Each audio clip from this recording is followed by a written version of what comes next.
America తరహాలోనే కొన్నాళ్ళు పోతే భారతదేశం కూడా అవుతుందేమో. అమెరికాలో అమెరికన్ల బదులు ఇతర దేశాల నుంచి వచ్చిన వాళ్ళందరూ అక్కడ ఉద్యోగాలు ఉపాధి పొందేసి లోకల్ వాళ్ళు కొట్టుకున్నటువంటి పరిస్థితి చూసాం. భవిష్యత్తులో అదే అవుతుందేమో.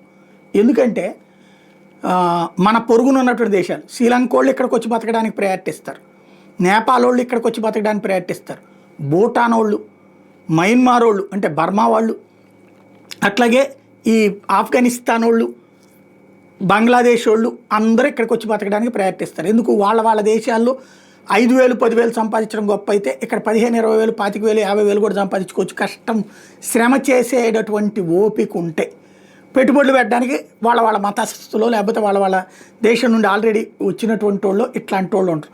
లేదా వాళ్ళు వచ్చి ఇక్కడ సెటిల్ అయిపోవడం వల్ల వాళ్ళ షాపుల్లో పనులు దొరకడం, వాళ్ళ ఆఫీసులో పనులు దొరకడం జరుగుతుంది. వాళ్ళ సంఖ్య అట్లా పెరుగుతూ ఉంది. మన వాళ్ళేమో 150 దేశాల్లో ఉంటారు.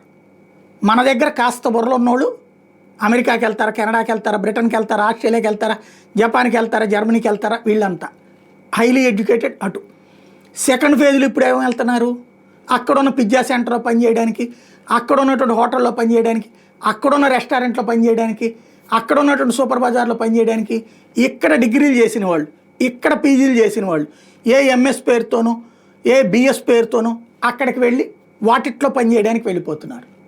ఇక్కడ పనిచేయడానికి రిలయన్స్ మార్టుల్లోనూ లేకపోతే కనుక డీమార్టుల్లోనూ మనుషులు దొరకట్లా, ఇక్కడ వ్యాపారాల్లో పనిచేయడానికి దొరకట్లా.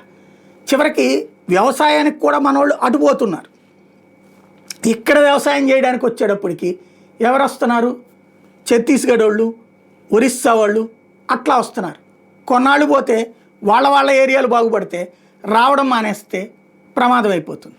క్రమంగా ఎక్కడికి పోతాం మన దేశం అన్నటువంటిది ఆలోచించాల్సిన సందర్భం వస్తుంది.